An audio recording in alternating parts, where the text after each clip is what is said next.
Yeah, absolutely. Yeah, so I think I know the vast majority of you.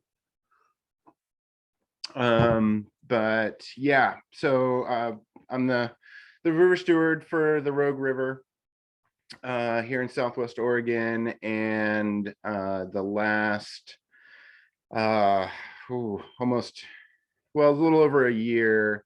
The majority of that work has been working on developing a management plan, multi-species management plan for the Southwest zone, which surprisingly there wasn't one, and never has been.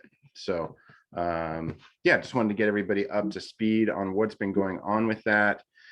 And we're pretty quickly coming up on uh, some opportunities for people to get involved in that process. So, but yeah, here on the Rogue and the entire Southwest zone, but Rogue especially, historically we have really abundant runs of wild anadromous fish. So in the Rogue, we have spring and fall Chinook, summer and winter steelhead, coho, and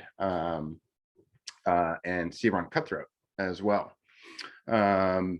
We don't historically have a lot of information about specific numbers of fish in the basin. We do have the data we do have is somewhat fuzzy. There's the primary monitoring mechanism for measuring returning fish is there's a netting program at a park low on the Rogue River, and that's really our longest running data collection for numbers of fish returning. But in terms of monitoring returning adults, reproductive success, how many smolts we're getting in the system and whatnot, we don't have good data. And it frankly came down to monitoring dollars were lost in 2009, again 2015. So those are our most recent monitoring efforts from ODFW. There was a petition to list steelhead in '97, and while that was being considered, it was right there about 5 years. We did have catch and release for steelhead. What became of that was our summer steelhead are listed as a sensitive species, but we've had legal harvest of wild winter steelhead since that time. And so that's really the issue we wanted to address, is that so this whole thing started in 2018. Harvey Young and some other guides on the coast initiated a petition to ODFW asking for wild winter steelhead to go to catch and release to end the harvest. Harvey does most of his work on the Chetco in the wintertime, and the Chetco and the Rogue do have pretty robust hatchery releases, and so in the face of that, that was sort of the impetus for the petition, that we have hatchery fish, there are harvest opportunities, we have no idea how many adult fish are returning, very little idea, and to err on the side of caution, we petitioned ODFW to move to catch and release. That petition was denied in 2018, but what the commissioners, what did come out of it previously, the harvest regulations were 1 per day and 5 per year. The commissioners reduced that total to 1 per day and 3 per year. And then they mandated that a management plan, a multi-species management plan, be developed. The reduction, because we will sort of return to this later in the presentation, the reduction from 1 and 5 to 1 and 3 per year was relatively insignificant, because the data shows that the vast majority of anglers who harvest wild winter steelhead are harvesting 3 or less. So it was sort of a token gesture. That was in September of 2018 that was considered and denied by the commissioners. There was no movement on the management plan for a year. So the following year in 2019, there was another petition put forward to ODFW asking for a temporary rule change for just for the 2019-2020 winter season. Basically asking, hey, let's put the pause button on this harvest until we develop the management plan.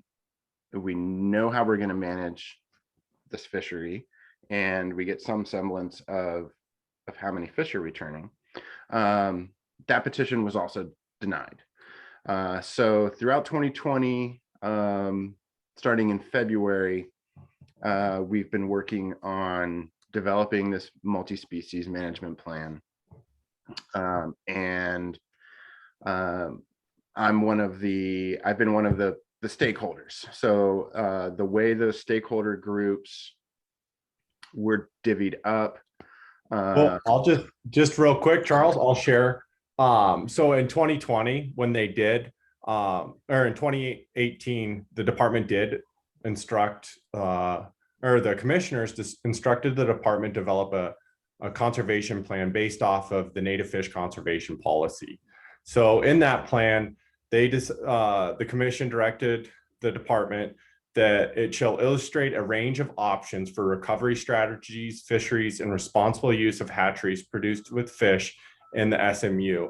And so the Rogue and South Coast Conservation Management Plan formally took shape. This was in 2018. This plan is to identify management triggers and actions and develop adequate adult monitoring for the basin. The plan didn't get moved forward, like Charles said, until February of 2020. And with that, it was the creation of a stakeholder process. And I'm going to go ahead and turn it back over to Charles for that, to share how they kind of created that stakeholder process. Cool. Thanks. Yeah. I was getting ahead of myself there. No, you're good, man. So yeah, what the stakeholders were basically, just as it sounds, interested parties, people interested in being involved in this process. There were 2 stakeholder groups. There was one for the coast, a coast stratum, and there was a rogue stratum. So I sat on the rogue stratum. Mark Sherwood was on the coast, and there was a mix of interests. I would say the conservation interests were pretty solidly in the minority on both stratum, and there was a very apparent lack of diversity in both groups. We had 6 meetings. We had 1 in-person meeting in February, pre-COVID. Everything after that was virtual, and those meetings would sort of run concurrent. They would have the coast stratum one day, and then the rogue stratum the next day. For the most part, working on mostly the same things, except the coast stratum was not really given an opportunity to provide input on, say, upper rogue issues, and vice versa. Me being in the rogue group, we were not invited to participate discussing the coastal streams. After we had those 6 stakeholder meetings, there was a 1-day habitat work group, and all the stakeholders were invited to participate in that. And then there were some additional sort of habitat stakeholders involved in that as well. And then so all this led to, we have seen the first draft of the management plan that came out in January of this year. And so where we are now is we got the first draft, and we provided comments on that, and we're now waiting for second draft, which will be open for public comment as well. And there's also scheduled to be an independent science review of the management plan. Yeah, so just to kind of dovetail off of what Charles just said, the stakeholder draft was released to just stakeholders alone. We were able to provide comments on that. After those comments have been accepted, ODFW will make changes according to what they see fit, and they will adjust the plan before they release it to the public, hopefully in July, which will come out later in the presentation as well. So with that, I wanted to cover the plan itself and what we've seen so far through the stakeholder process. Again, all this information that was given in the stakeholder process is available online on ODFW's website. So ODFW had to come to a current status. In that current status, they utilized what information they already had, and that was their juvenile counts. Juvenile counts were utilized in a viable salmonid population parameter assessment. This assessment was to overall conduct, the current status and how healthy the fishery was. It came out as a low viability risk due to the factors that were mentioned. They also have low confidence in this low viability risk. So again, they felt as though, as you can see in my cursor here, that there was a very low viability risk for these populations, yet we don't have any adult information, as Charles shared at the beginning. And so how do we truly know? That's a great question that we continue to ask. ODFW identified the current population as strong guarded. Again, it goes back to, how do we identify strong guarded if we don't know how many are returning? Another area I want to focus on is the summer steelhead here. They've identified them as sensitive. And again, they don't have any adult returns on these summer fish as of right now. They are utilizing Huntley Park survey counts, but they're not doing any adult survey counts up high. And then lastly, the number one red flag that we see here is they've identified coho salmon as sensitive critical. And as many of us may already know, but coho salmon and the coho, or Southern Oregon, Northern California coho, are listed as ESA threatened species by NMFS and NOAA. And it's concerning to us to see that that ODFW has not agreed with NMFS evaluation of coho at this time in this plan. So with this, I'm gonna turn it over to Charles to explain some of these limiting factors here real quick. Yeah, so early in the process, I believe, I guess our very first meeting in the ODFW presentation, they presented us with these limiting factors for all the species involved in this plan. And I should say, we probed as to how this list was generated. basically the answer was, it was done by district biologists in ODFW. And in probing a little further, there's no real data or science we can point to that this list of limiting factors is based on. So that was, you know, a little bit concerning.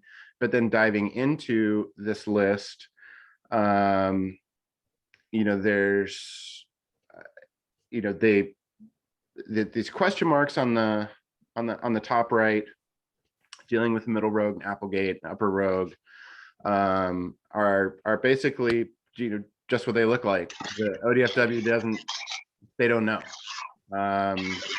They don't know if, you know, hatchery, introgression, predation, and competition, if those are limiting factors or not. There was seemingly no consideration to those being limiting factors on the Chetco. So, and you can see, you know, where all the listed limiting factors are: habitat access, water quality, water quantity, and some in-stream physical habitat. Notably, these are all things that ODFW has zero control over. So the things they do have control over, namely, you know, fishing regulations and the hatchery, are not listed by ODFW as limiting factors to these populations in any way. Exactly. Yeah, so with those concerns that they didn't even look at those limiting factors of hatcheries or harvest, we were very concerned.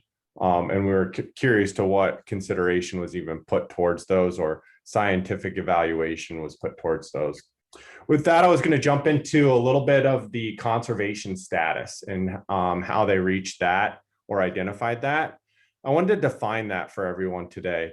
Conservation status is a low value below which long-term persistence becomes uncertain and life history diversity may be at risk. The conservation status that's been identified in this plan as a 2-year running average will be used to determine when abundance or spatial structure metric has been dropped to the conservation status threshold. Forecasted metric values can be used for this average where they are estimated. So it's a very broad, not distinct trigger that they've identified in this plan, which is concerning to Native Fish Society.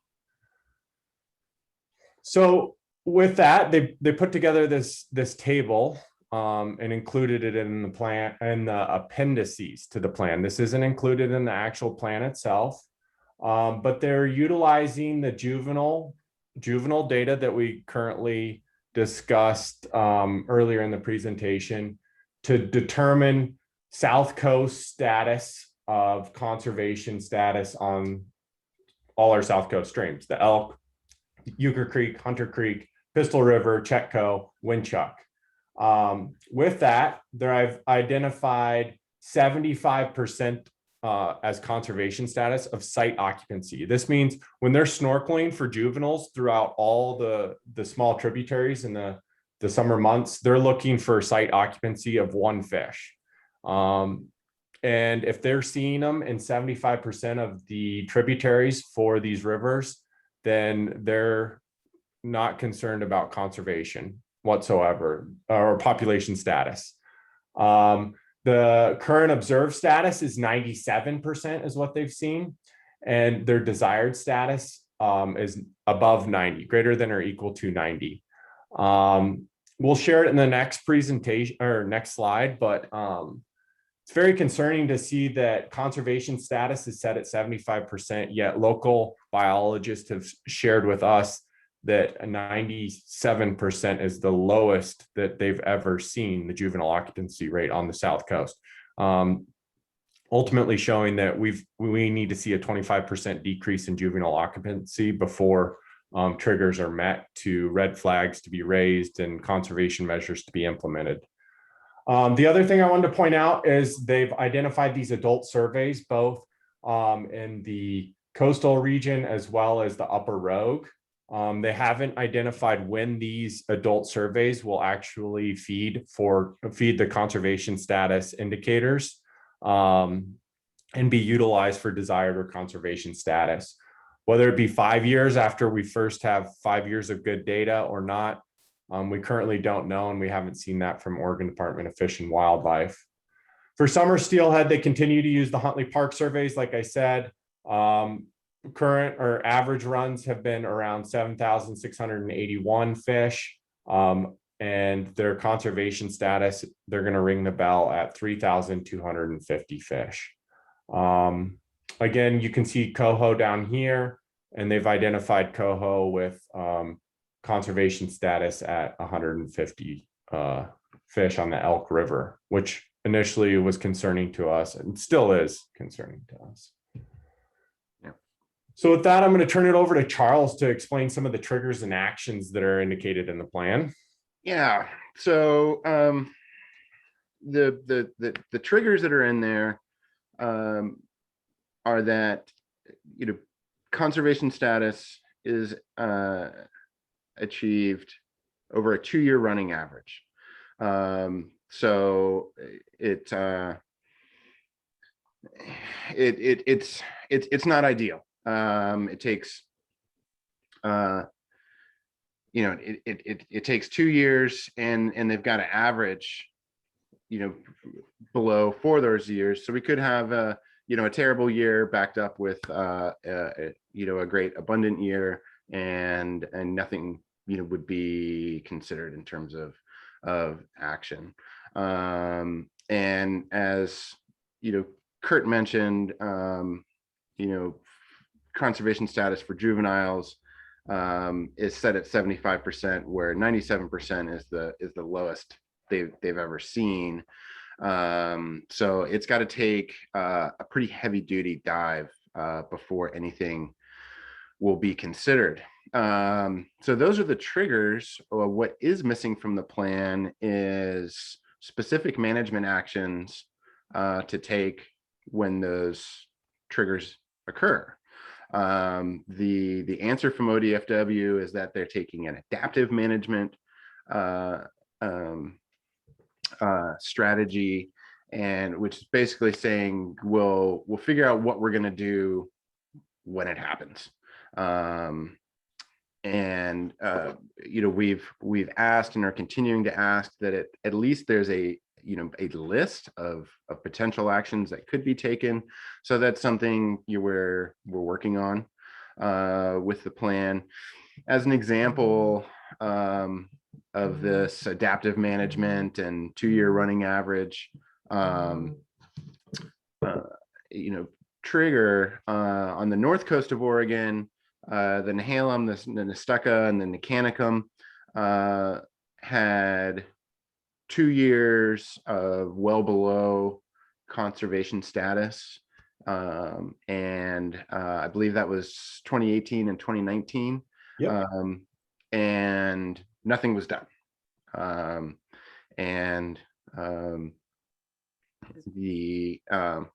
Well, it's probably another subject as to why that is, but as we're looking at this, you know, adaptive management answer to our questions, that North Coast example is a good reason as to why we don't have a high level of confidence. Exactly. Thank you. And so I'm going to outline some of the management that they've identified in the plan. So they've, you know, we talk about actions when conservation status is achieved and triggers and whatnot, but they have identified specific management strategies and actions in the plan. They identified them in different sections. So habitat actions, other species actions, hatchery actions, fishing actions, research and monitoring actions, outreach and enforcement actions, and then facilities actions. Today, we're going to dive a little bit deeper into both hatchery actions and fishing actions, two areas that we think have some changes that need to be made. And then lastly, the research and monitoring. I just want to briefly speak on that. It's highly critically important that we implement this, moving it forward, and continue to do it with certain regulations that are outlined in the plan. Charles, you want to share a little bit about the fishing actions here? Yeah. So in this first draft, this is what we were presented with. Was that wild harvest would continue on the Rogue, Chetco, elk, windchuck, and pistol. That the Rogue and Chetco would return to 1 a day and 5 per year. The elk, windchuck, and pistol would be 1 per day and 3 per year. And that Hunter Creek and Euchre Creek will be catch and release for 5 years until they have adequate data of what numbers of fish they have returning. So our response to that was to ask for and our comment on this section of the draft is we're asking ODFW to implement catch and release regulations for wild winter steelhead zone wide for 5 years until they have adequate data, because by ODFW's own admission, they don't have reliable data in less than 5 years. And we have incorporated, pretty robust monitoring, in the management plan. So that is a positive. We're also asking ODFW to incorporate their own climate change policy in the fishing actions. There's very little mention of climate change at all, and there are no climate change related management actions, and it's been brought up repeatedly of what do we do with extreme low flows, extreme high temperatures, and the response from the agency thus far has been, we prefer to let the fish tell us when there's a problem, i.e. we'll deal with that after there's a population collapse.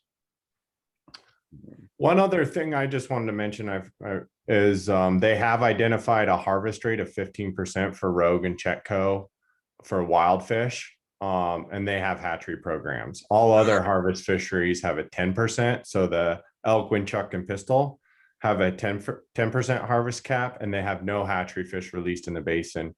It seems a little confusing why they wouldn't be similar. But again, we're asking, I just want to reiterate, for catch and release regulations until they have 5 years of adequate monitoring. Yeah. So I'm going to speed this up just a hair here because we are running a little late. So hatchery actions, I wanted to speak a little bit about this map here. It's their wild fish emphasis areas and mixed fish emphasis areas. So they've identified areas in which are wild fish emphasis areas, and those are highlighted here in green. What that means is there's no hatchery releases here. All the areas highlighted in yellow are mixed emphasis areas, which contain releases of hatchery fish within them, within this basin. No other distinction between one or the other, no extra monitoring for wild fish, no extra regulations for PHOS within the wild fish emphasis area. Simply the fact that they can put hatchery fish in the yellow areas and they cannot in the green areas. One thing that did come out just last minute that we noticed, and that wasn't discussed throughout the stakeholder process, was 2 additions to mixed emphasis areas at Euchre Creek and Windchuck.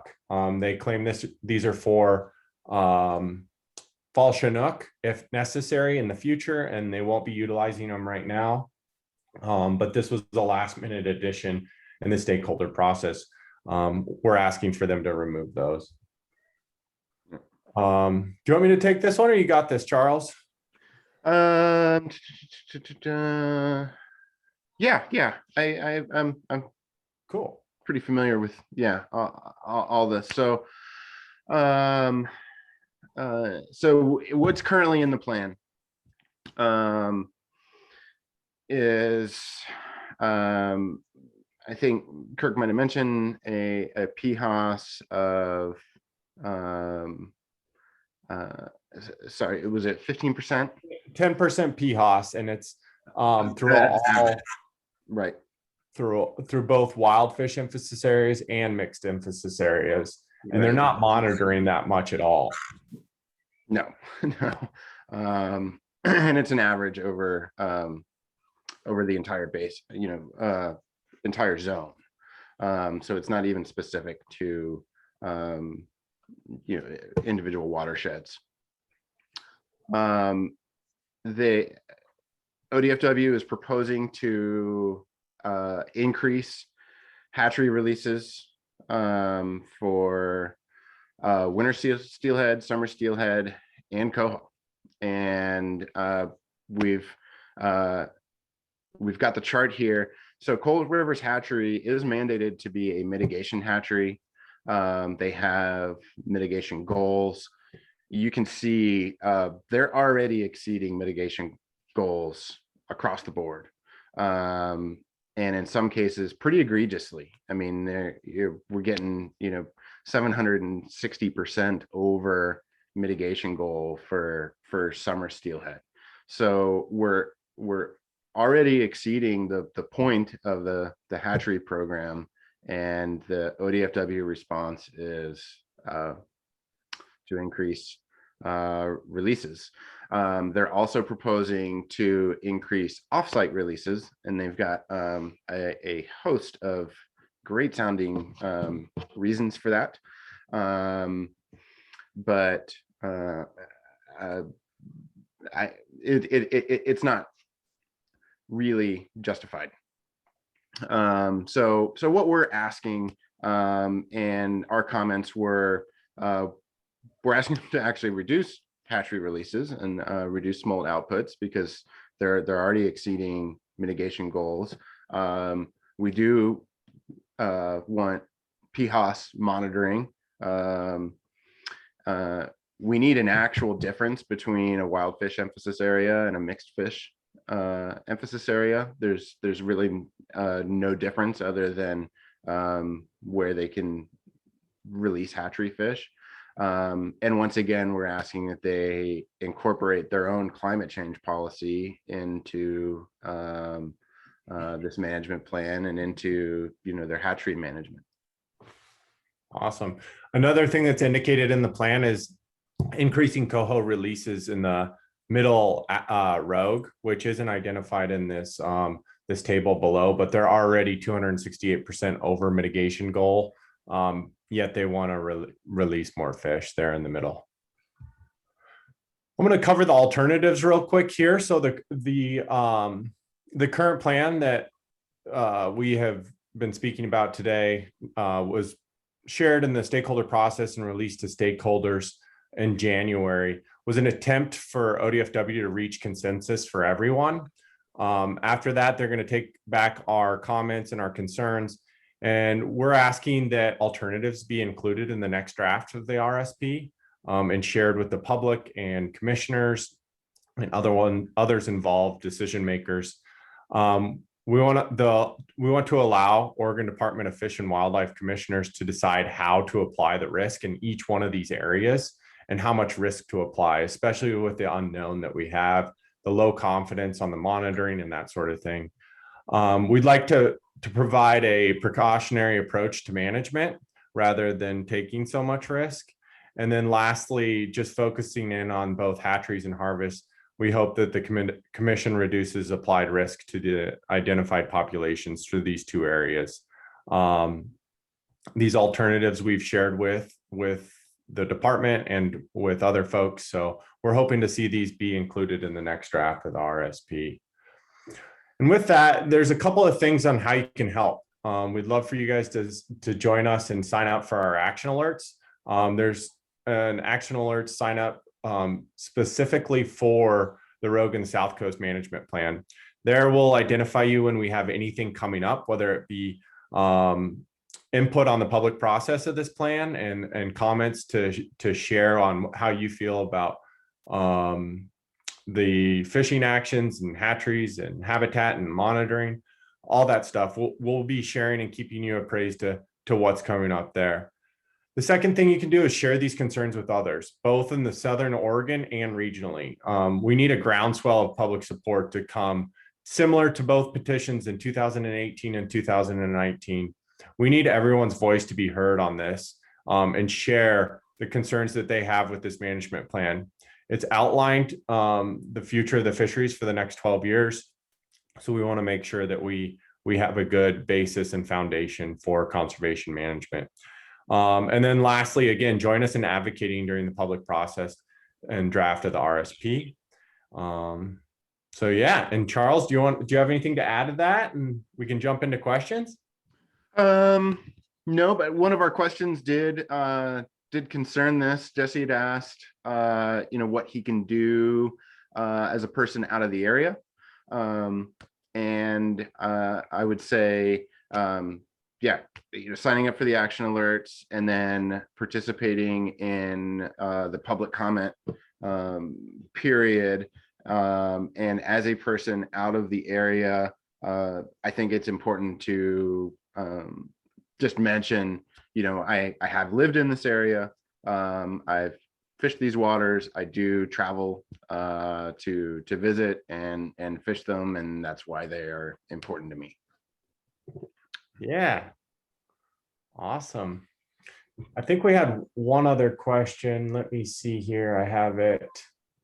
I think it was pertaining to monitoring. I think Dave Thomas was asking, will this plan be supported by an adequate monitoring program regarding the natural spawning species?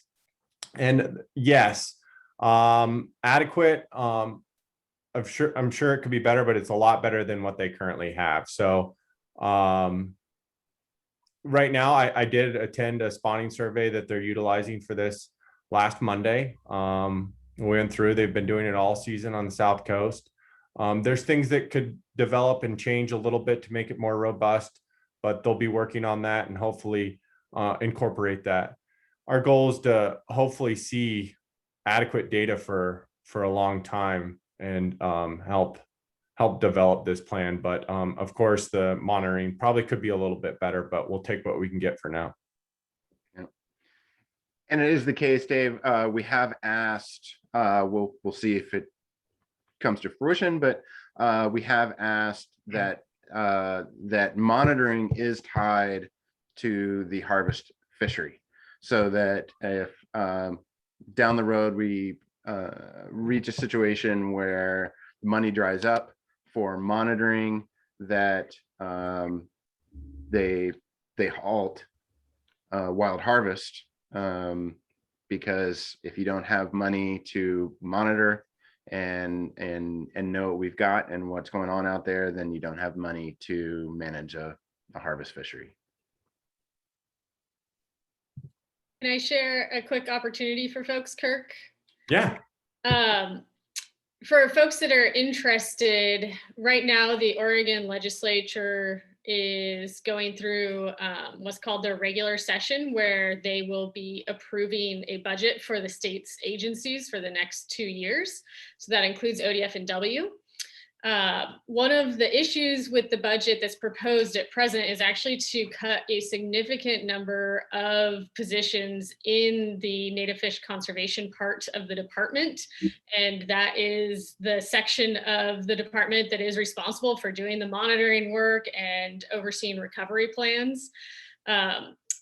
If folks would like to provide their input on, the need to have robust funding for that program, the opportunity is available right now.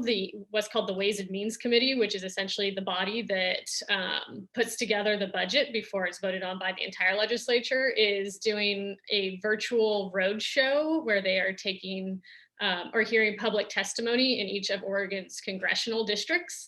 And I'll put a link to the announcement in the chat box. CD1, Congressional District 1 already happened yesterday, but Congressional District 2 is this Saturday and 4 is on Thursday. So those are kind of the areas that cover Southern Oregon, but there's also hearings for the other congressional districts as well. And in the follow-up email that Kirk can send around, he can include that info as well as some talking points that you're welcome to use. But we really encourage folks to share with the committee the importance of wild fish for your communities and the importance of making sure that ODF&W has a robust budget so that they can actually do the important monitoring and recovery work that they are technically obligated to be doing.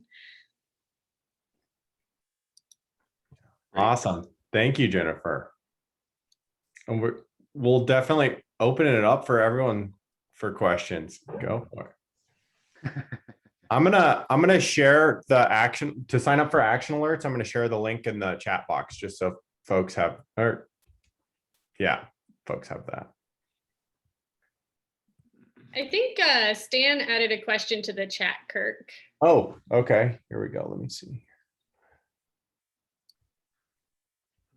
When the coastal MSMP was taking place, they had accurate numbers on spring Chinook, and they still placed the coastal springers in their green category.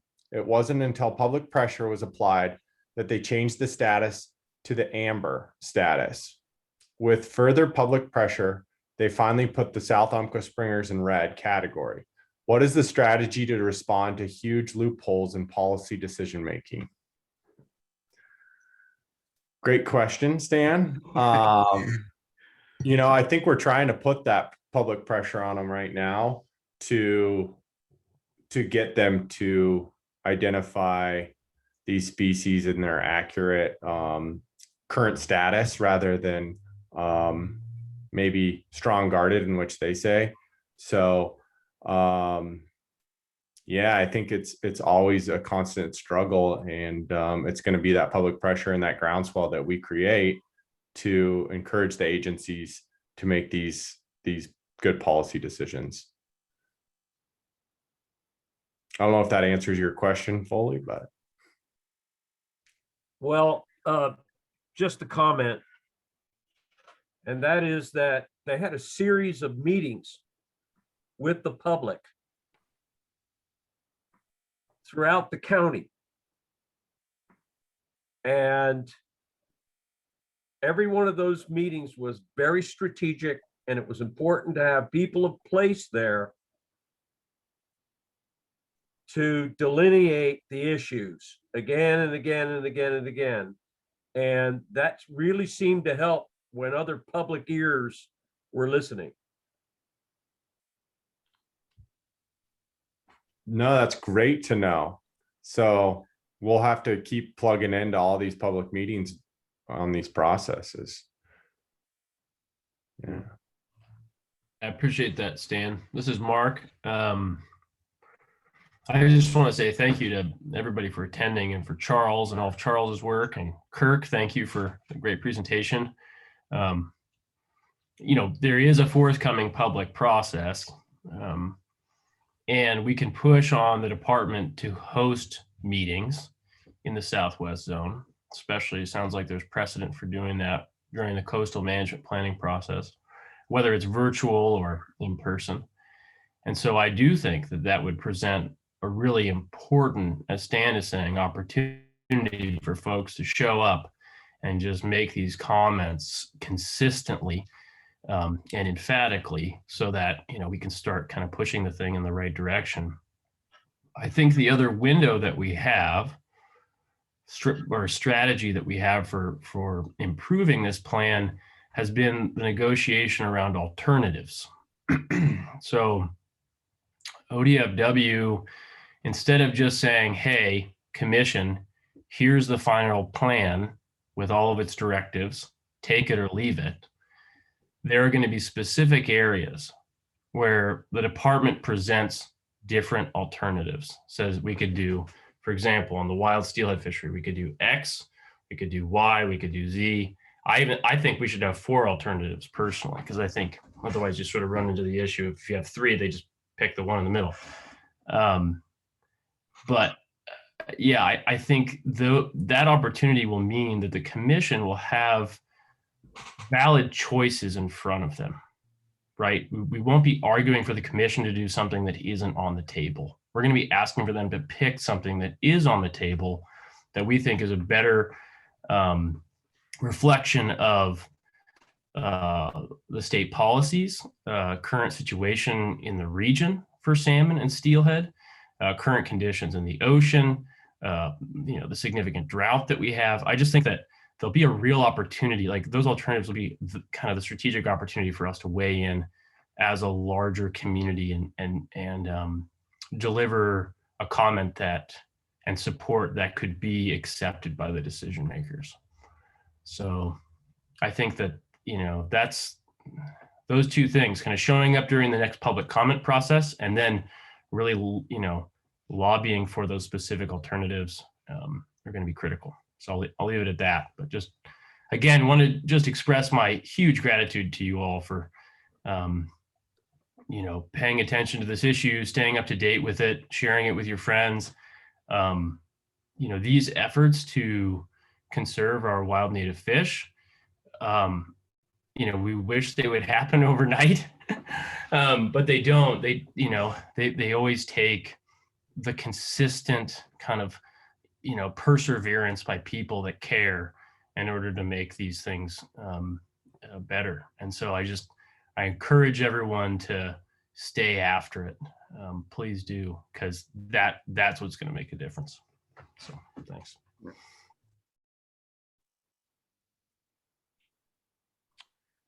So I see. Go ahead. Oh, so I see the question from Ben here. Thus far, the only effort to engage additional stakeholders was in the habitat work group.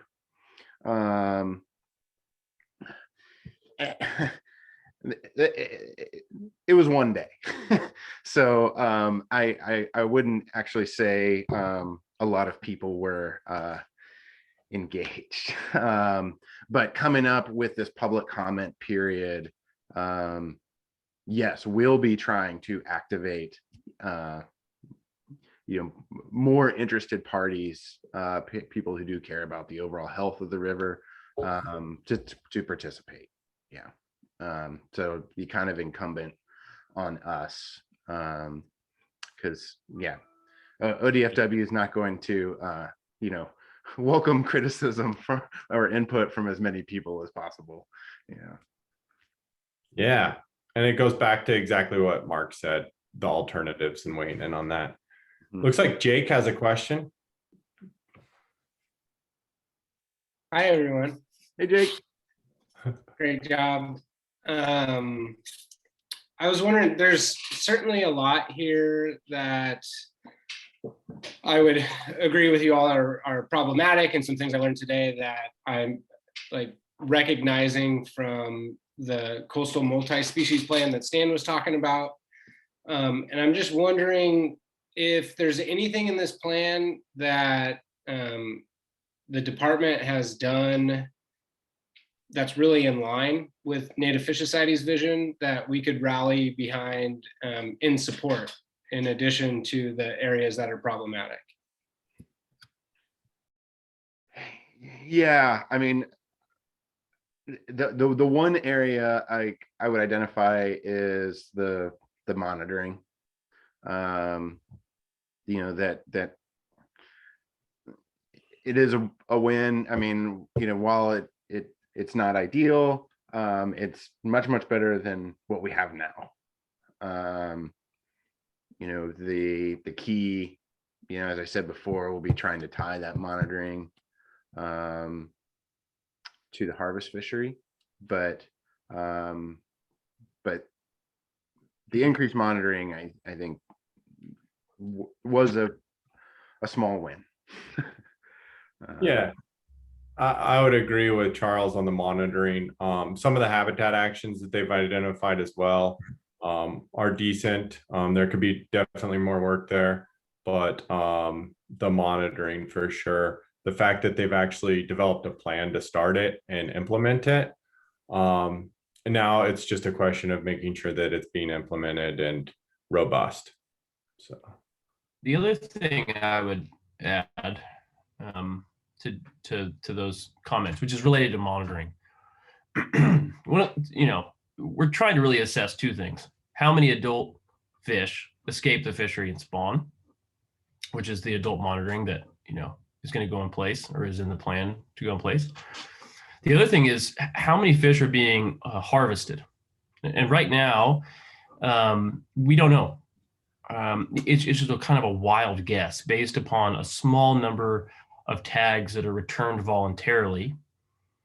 And then ODFW applies a multiplier based upon sort of an assessment of steelhead fishing practices from the 60s, the 1960s, and comes up with a general kind of range of potential number of fish harvested. It's extremely problematic. And so this plan states that harvest reporting will be mandatory by all anglers. And so that's beneficial. We're asking that also we start to quantify catch and release too, and folks report catch and release, because that's increasingly a practice that's done in steelhead fishery. We know that catch and release also generates mortality, even when done as well as possible. And so really, the question fundamentally is, how much mortality is occurring and when is too much mortality occurring. And so we're close to having, I think, that those foundational data sets to actually govern the fishery based upon science instead of sort of professional judgment, or kind of educated guesses. And so I think those are really some positive points that are kind of headed in the right direction. There's a few little things we would ask additionally to make them more robust. But yeah, those are things that I think not only are valuable for Southwest Oregon, but also should be implemented statewide. So I think it's an opportunity to also leverage some of these discussions into something that, and region-wide for that matter. I know that the state of Washington's talking about that as well, in the Olympic Peninsula, right, where you have lots of angling occurring, all catch and release, and you still need to quantify that, understand, okay, how many fish are we killing through the catch and release fishery? And is that too much? So. Looks like Nick had a question. Are wild fish in trouble? Are systems and processes in place sufficient to prevent population collapse or extirpation of populations? I think this monitoring that they're putting in place is going to give us a lot better hold on that and make sure that we don't cause those issues. Again, we need to see some changes within the plan for management that'll help prevent that as well. But for the most part, we don't know right now. No one knows. And so we need to know before we do anything. One thing that we love to say on the catch and release is if we don't know, let them go. So this is something that is going to help us get over that hump there and make sure that we aren't going to cause a sufficient population collapse or extirpation in the species. Yeah, I totally agree, Kirk. I just think that I might just add, one other comment. The conservation status right now, in my assessment, is set so low that if we hit that conservation status, we would already be petitioning for federal protections for these fish under the Endangered Species Act. And that's what's problematic about it. Because the native fish conservation policy says that the number one thing the state's supposed to do is prevent the serious depletion of native fish. And serious depletion is defined. It's not just an amorphous idea. Serious depletion is when those fish could be federally protected. So the state is supposed to be preventing that from occurring, jumping in, being proactive to ensure that doesn't happen. And I think where they've set those trigger points for themselves, they haven't prevented the decline, they're responding to decline. And in which case, I would ask, well, don't we need to pull in the federal agencies and get more resources and collaboration and frankly, just kind of stronger policies to come, to weigh in on behalf of these fish. So I think that kind of underscores our interest in moving those conservation status levels up such that, we would bump them before we kind of reach that point and can do things in a more proactive fashion.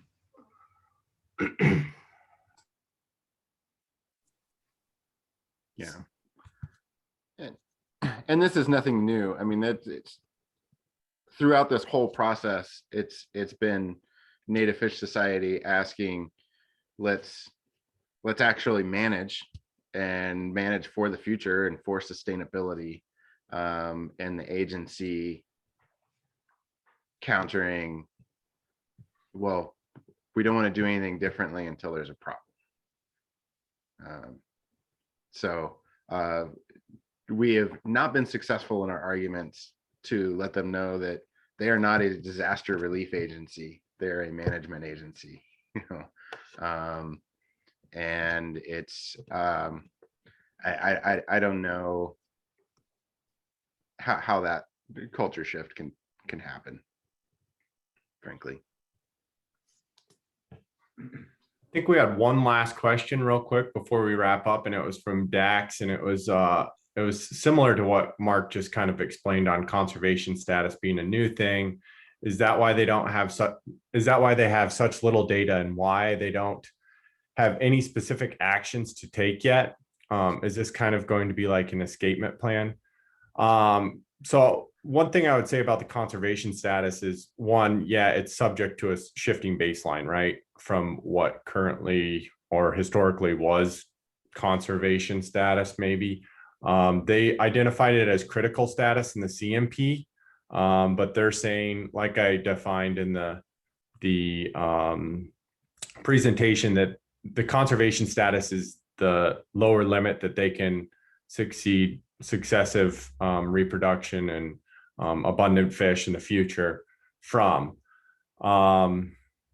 When you say, is this going to be an escapement plan, like just to get out of management? I don't know if I really see it that way, but I would just say that, like Mark said, it seems low.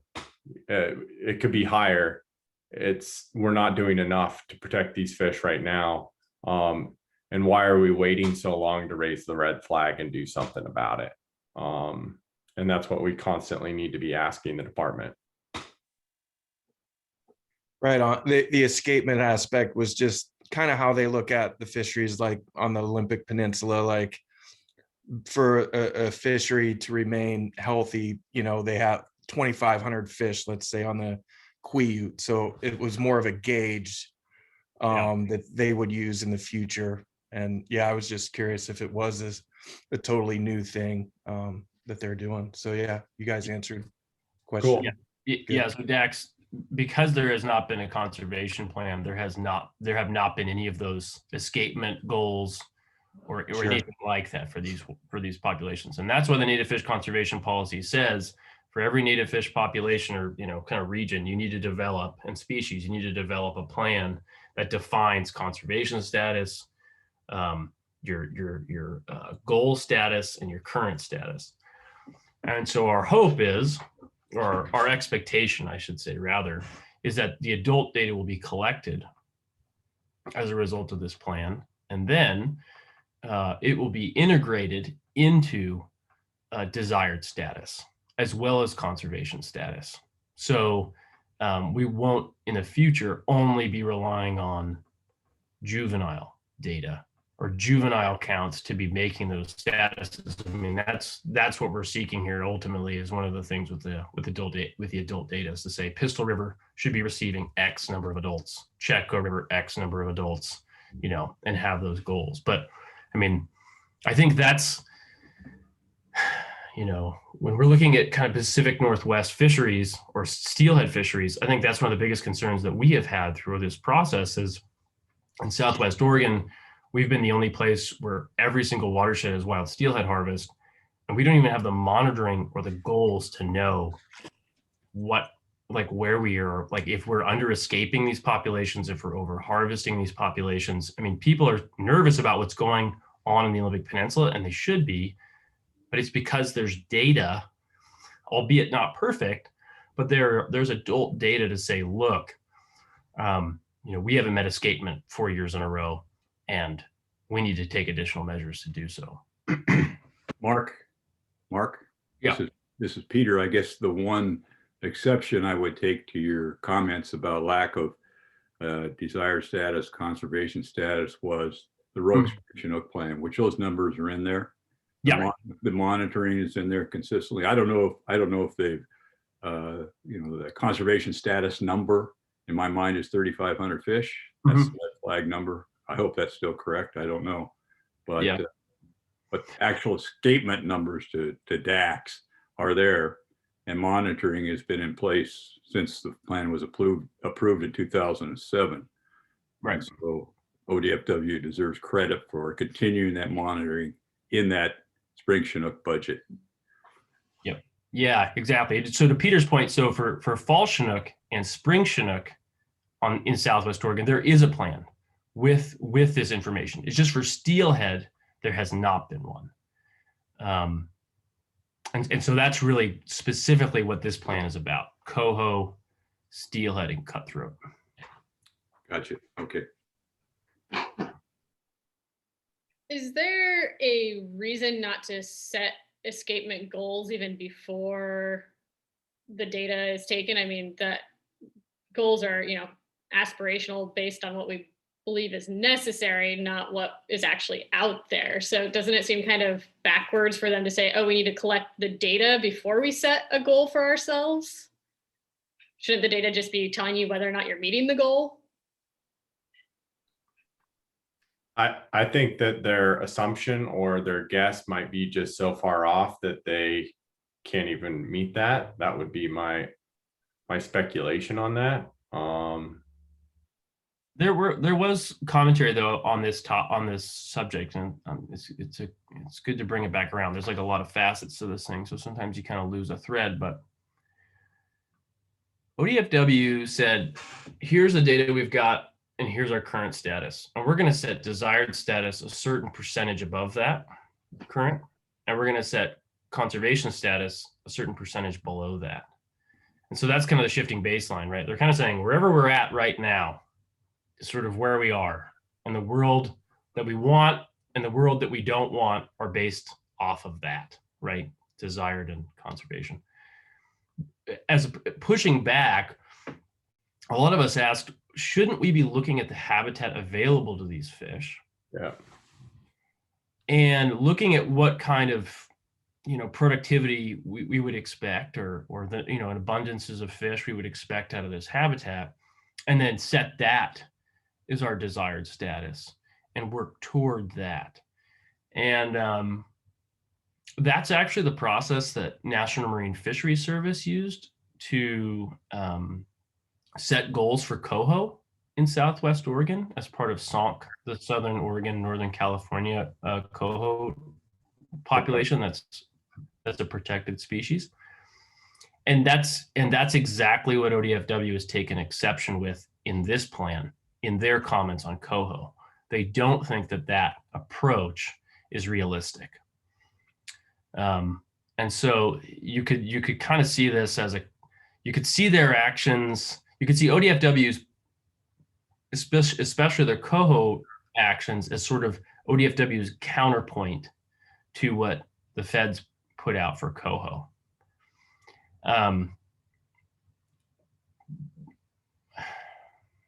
Mark, in the Southern Oregon plan, the plan you're speaking about, the RSP, there was no considerations for habitat in that plan? There are considerations for habitat, but they didn't use habitat to generate the desired status or the conservation status. They used a current abundance and a current site occupation from those for steelhead, we're talking for juveniles, in order to create the desired status and the conservation status. Has no bearing on what it produced historically or what an intrinsic potential modeling of the habitat would suggest it could support. Got it. Thank you. So yeah, perhaps Jennifer, something that we should be considering. And I'm curious to see what what the independent reviewers come back with, because it does seem like we're sort of cementing with the current kind of formulation of this, cementing kind of this shifting baseline. Well, we've been going for about an hour and 10 minutes now. Unless there's any other burning questions, I might kind of wrap us up for today. Anyone else have any further questions? I have one. Go ahead. So I think Jennifer mentioned that the budget, ODFW budget, is coming up and talked about sending us a link. And I think I remember a comment about habitat staff being eliminated from ODFW's budget, several of them. I don't know. Is that correct? Yeah, and we can send you the comments, Peter, that you're welcome to work off of as well. So there's 17 positions that are in the native fish conservation portion of the fisheries division, a couple of positions in fish passage and screens, and then a couple of the primary positions that would be administering the new habitat division. So ODF&W is hopefully, if the legislature, fingers crossed, approves it, going to be implementing a third division. So right now they have a fisheries division, a wildlife division, and this would be a habitat division to round out kind of the third leg of the stool of the work that they actually do. So we're really supporting the creation of that division. So I will make sure that Kirk is able to share those details with folks. And like I said, you're welcome to work off of those or get in touch with me directly if you want to talk more about details. But yes, please focus on creating the habitat division and making sure that those positions in the native fish conservation realm don't get cut in this, what's called a fund shift. I was thinking of that, Jennifer, in terms of the context of monitoring. Yeah. And the claims that ODFW is going to ramp up monitoring. So. Right. And so if they're going to, in order to ramp up monitoring, they're likely going to reduce monitoring elsewhere, even if their budget remains the same. And if their budget gets diminished for that work, then not only will it threaten the existing monitoring, but the monitoring down in Southern Oregon. So there's certainly already some tension over they don't have enough resources to do all the monitoring they really need to be doing at present, and they could potentially lose a significant amount of funding over the next 2 years. Thank you. Awesome.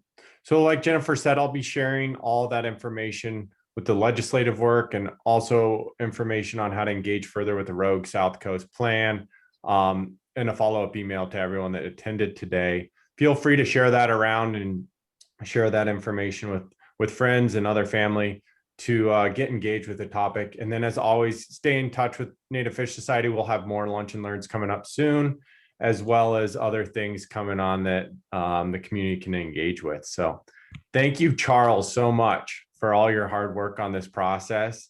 Thank you, Charles. Yeah, round of applause for him. He's committed so much time to this. And we really can't thank him enough. I also want to recognize Jake's work on this, on all this as well. I mean, Jake has done a ton of work related to this plan. So thank you, Jake, for all that.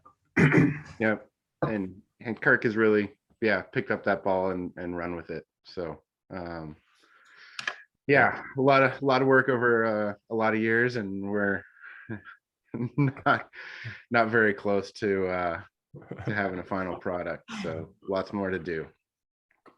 Awesome. Well, thank you all. Reach out at any time with any questions, and we'll see you all soon.